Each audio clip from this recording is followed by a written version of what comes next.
Hi everyone, Michelle Markey with Medina Domestic Arts Studio. And sorry I haven't posted anything for a while, but I've been busy. And as you can see, this is a new block. I really seriously loved this block for a very long time. It is an embroidery library pattern that I actually kind of took all apart and put back together again so I could get just the outlines.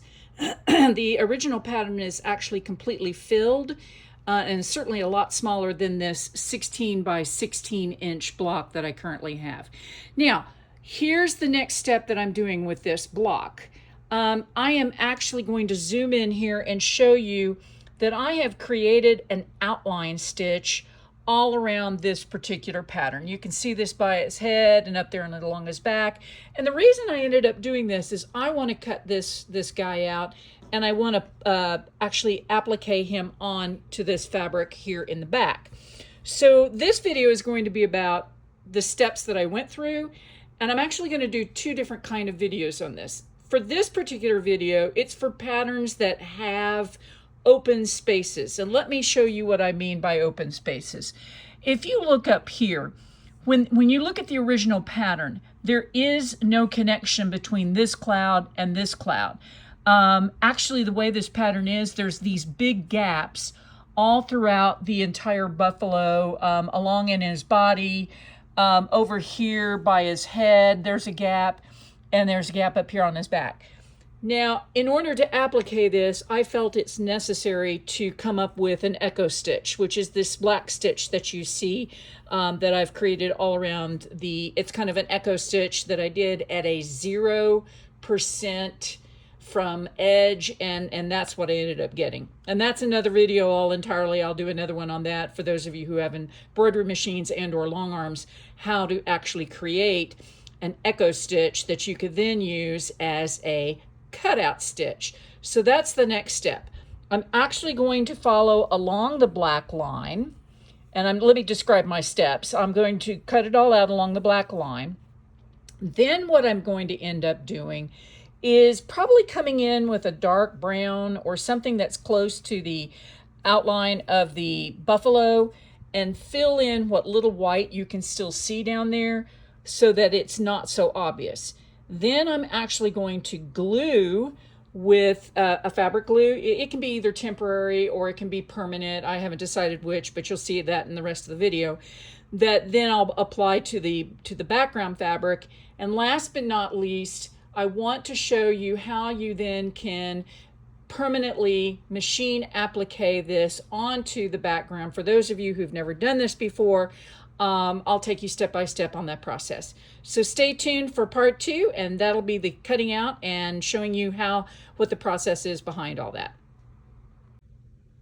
Okay, the first step in the process of appliquing this buffalo onto the back of the fabric is that you'll want to remove the excess stabilizer around the entire outside perimeter. This will just make it easier to cut out. That way you can get closer to that really tight stitch line, and let me show you what it looks like from the back. So you're going to get right up to that black outline that I created as an echo stitch, and then we're going to come back in and clean up any of these little pieces like this one up here, clean up all the little threads that are still kind of poking out. Again, there's more stabilizer to remove, and actually there's a pretty big chunk right here that I'm going to want to remove as well. If you haven't seen how to remove stabilizer, I've got a video out there. However, I will be doing a second video on applique. It is about a cat for a client. I will be posting that later. I will show you how to remove the stabilizer on that video if you feel like you have any questions about that. All right, let's go on to step 2. Okay, so I've started cutting this out, and as you can see, I'm getting as close to the edge as possible, and I have snipped the thread a couple of times. Now, don't panic about that. Remember, we're going to end up gluing this down. We're also going to end up stitching this down.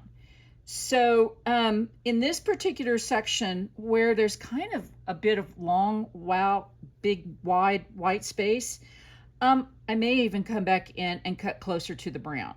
I like the way it looks up here, but when I did the echo stitch, it gets a little wonky sometimes when there are funky edges like this, and so it gave me kind of a wider edge than I like. You know, as I come over here, I'll get it really tight to the line there and around. Again, I may cut it close to the actual stitching rather than the black line. But the black line is simply a guideline. It's not necessarily something that you absolutely have to follow, but it's just strictly a guideline. Now I'm going to pick this up and I'm going to actually show you what I'm doing here. Now, I actually like to make sure my line is on this side because I can see it as I cut. If I cut the other direction, the scissors are actually going to hide the line and I'm not going to be able to see it. Now these are a nice sharp pair of embroidery scissors, and as you can see, I'm just cutting very, very close to the line. Let me bring this up just a little bit more. I'm actually just taking my time. At times when there is a really tight space like that, I'll use the very tips of the scissors. If there's an edge where it's got a tight spot, I'll actually just make kind of a circle around it and then come back and just do a couple little snips. And let's see, snip like that. Oops. And just get that little piece like you see right there. I just think it's a little bit easier to do it that way. Now, I'm not going to sit here and cut this entire thing out in front of you. This is going to take a while. This little part that I did just right here took me about 10 minutes. And as you can see, I'm barely into the rest of it. So this is time consuming, but if you do it right, I guarantee this will look really good. So stay tuned for part 3, which is doing a little bit of coloring. Also, I'll probably show you how to use fray check for areas where there may be some loose threads that you don't want poking out. Okay, so you can see that it's now cut out. And I'm going to zoom in here so that you can see. In some instances, I left the black thread, and other instances, I got up as close as I could without cutting into the brown thread. So let me just kind of go around the perimeter so that you can see what, like for instance, definitely left it there along the sky. So now what I think I'm going to do is come in and color the edges. And frankly, I'm trying to make up my mind if I want to do black all the way around, which would give it a really nice, stark outline, or whether I want to go with colors. So stay tuned, but I'm liking it so far. After we do the coloring, we'll then go on to do the fray check so that we can keep this thing from fraying as you handle it. So stay tuned. Okay, so I've decided to go with the black pen, so let's just do a quickie on what I'm doing here. So I'm coming in wherever there's kind of an open space between the original stitching and what's kind of just the last bit of frayed. Now I've got this sitting on a box so that I don't get this marker all over everything. And I'm just coming in and coloring this is, by the way, a Fabrico marker. Yeah, I know it's upside down, but you can read it. But you can see what I'm doing. I'm just getting as close to the original stitching as possible and just coloring it. I think if I just pull this away, I think you can see, I like the black. It's a nice stark contrast. And so what I'll end up probably doing is using black thread. You'll see that here in a little bit when I attach it. But now I'm going to go ahead and finish doing the entire outline in black, and that will give it a nice, strong effect, similar to the way the black thread does in the scene itself. Stay tuned. Okay, so I've actually finished doing the outline with my black Fabrico marker. Let me just kind of turn this around so that you can see this.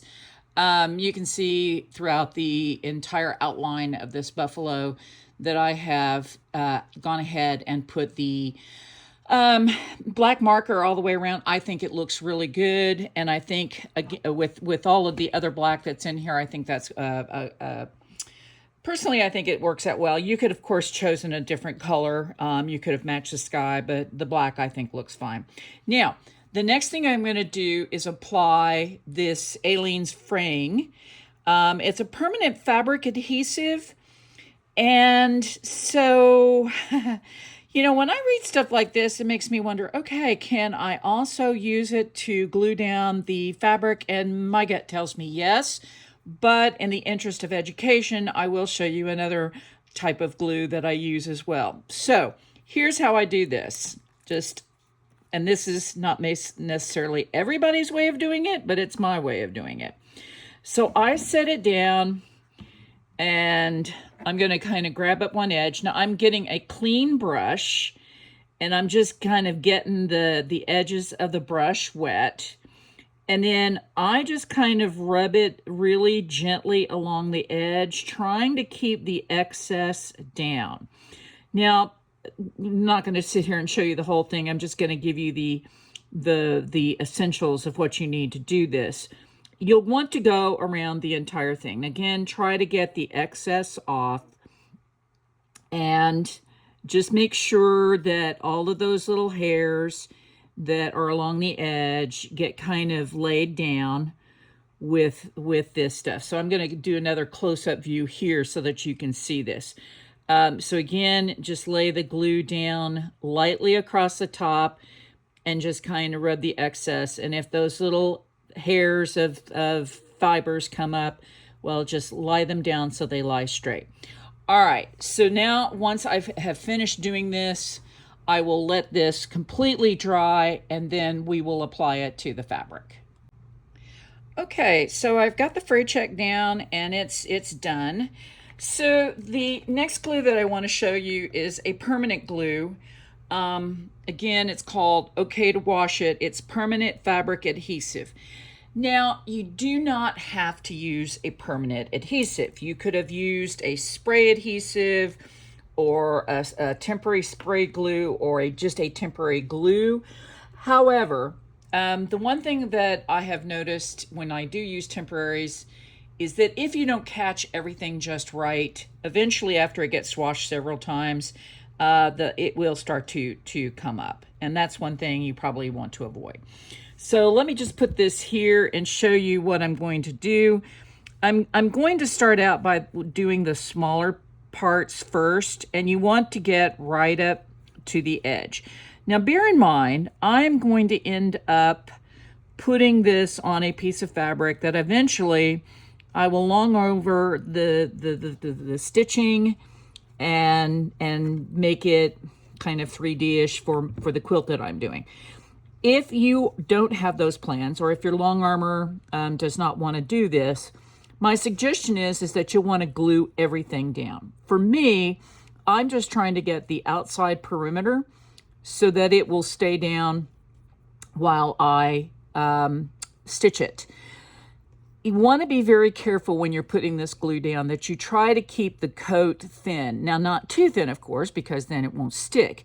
But you don't want to glob, like that big kind of glob right there. You want to spread something like that out. You don't want to have a huge batch of glue that could come oozing out from the edge when you go to put this down. So I'm just trying to get just the perimeter done, and I'm gonna just get this almost complete. You see, it doesn't take very long. I mean, it's not something that's super difficult. And yeah, I should probably put some out in a little dish, but I'm one of the world's worst to go directly into the bottle. I'm not going to comment on that one way or another. You can do what you think is best as far as that goes. Personally, I just don't see there being a problem. All right, let me get the head, and then I'm going to consider this basically done, or at least done enough for me. Again, you may want to use more if you so choose. Okay, make sure you put the cap on. Also, if you want to continue using the brush, go stick this in warm soapy water right away, and that'll take the glue out. All right, let me just kind of push this off to the edge for a moment and bring over my nicely ironed fabric that's going to be the background fabric. And I can't stress enough how you really want to get this as absolutely smooth as possible so that your applique will lie very smooth and flat on the surface. The other thing is, cut this a little bit larger than you need. Yeah, you can make markings to center it and everything.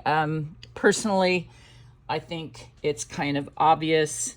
You know, I'm just going to kind of place it where, you know, right before I start pressing.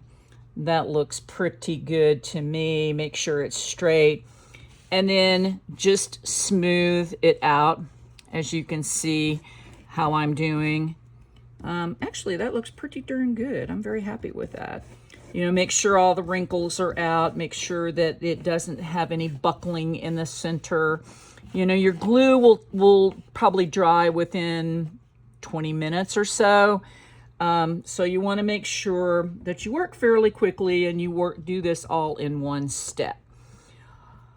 All right, now it's glued. Now I definitely want to let this dry before I go and stitch this on the machine. Let me just pull this camera away for a minute so that you can see the whole picture. And you'll see that, yeah, it looks good. I think it's fairly centered. Again, make your background a little bit larger and then it really won't matter. So stay tuned. I'll be showing you next how to stitch this on the sewing machine.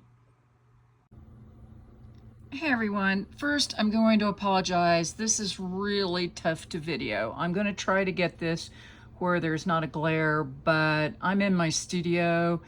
I have lights everywhere and tons of daylight, and there is no getting rid of the glare. I have tried for about the last hour, and I'm just going to chalk it up to, once again, I'm the world's worst videographer, but hopefully I can get my point across. All right, now I'm getting ready to put the stay stitch onto the buffalo. But before I do that, I want to talk about some of the stitching that you can use other than, frankly, the straight stitching that I'm going to end up using on this. Now, currently what you're looking at, and let me see if I can zoom in here and get the glare out. Ah, there we go. This is my, I have a Janome Horizon, and it's about a 10-year-old machine, but I'll tell you, it does everything I need. And this is the applique stitch. It is great. It is, I'm going to show you this here in a minute. Let me just run the machine briefly on this sample. Please do not, you know, think that this is the thing. But I don't know if you can see that. Let me zoom into 2. You see it's running along the edge and doing basically a blanket stitch.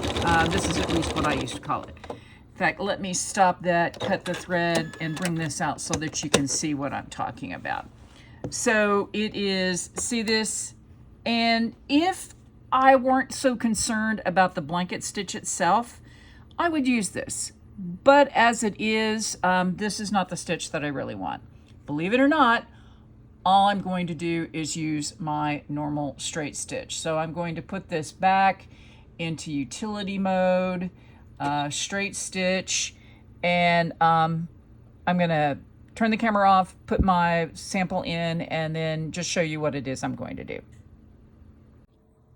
Okay, so as you can see, I have this loaded up. Now, I didn't get a lot of glue down. What I did was I put enough glue down to hold this in place while I do this.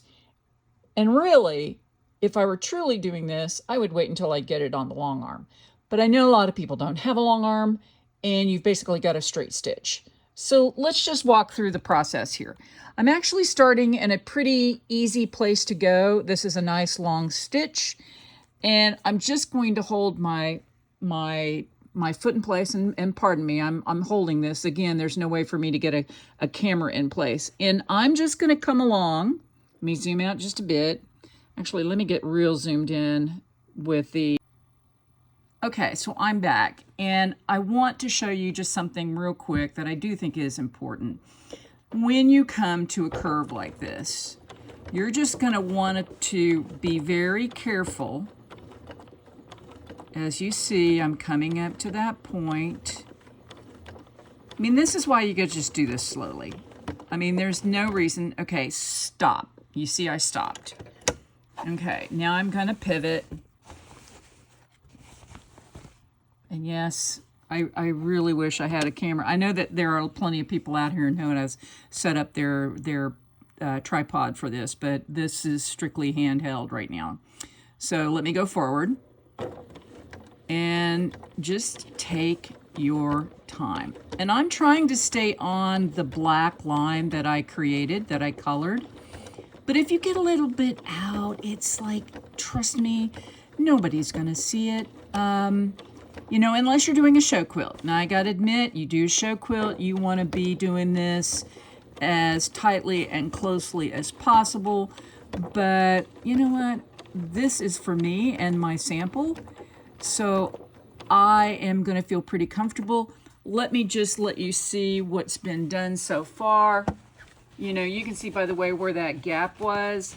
It's all nice and stitched down. So there you have it. Again, I'll finish this up and then we'll come back and take a look at the finished product.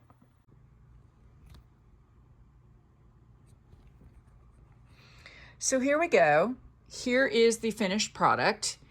And as you can see, it's nice and flat on the surface. Now I like to go over it with my hands just to make sure that there's, you know, no gaps or something that I missed. Now, quick note, if you are going to use this in a quilt that you're going to wash on a pretty ongoing basis, I would recommend doing a second go around to really capture all the edges and make sure they don't come out. In fact, you may even come in as much as a 30-second into the quilt. On something like this, it's not going to be noticeable, and just make sure that you lock the stitching down so it doesn't come out in the wash. If you are going to wash something, maybe the other thing is to use Visifil thread. It's a very fine thread and it won't show up, and it's very strong. So there you have it. I think that covers all the bases. This is going to be a wall hanging, by the way, combined with a cow skull. I'm not going to wash it a lot, but I could wash it if I wanted to. So as always, if you have any questions or comments about this video, please feel free to leave them below in the comments section. And thanks so much, as always, for watching.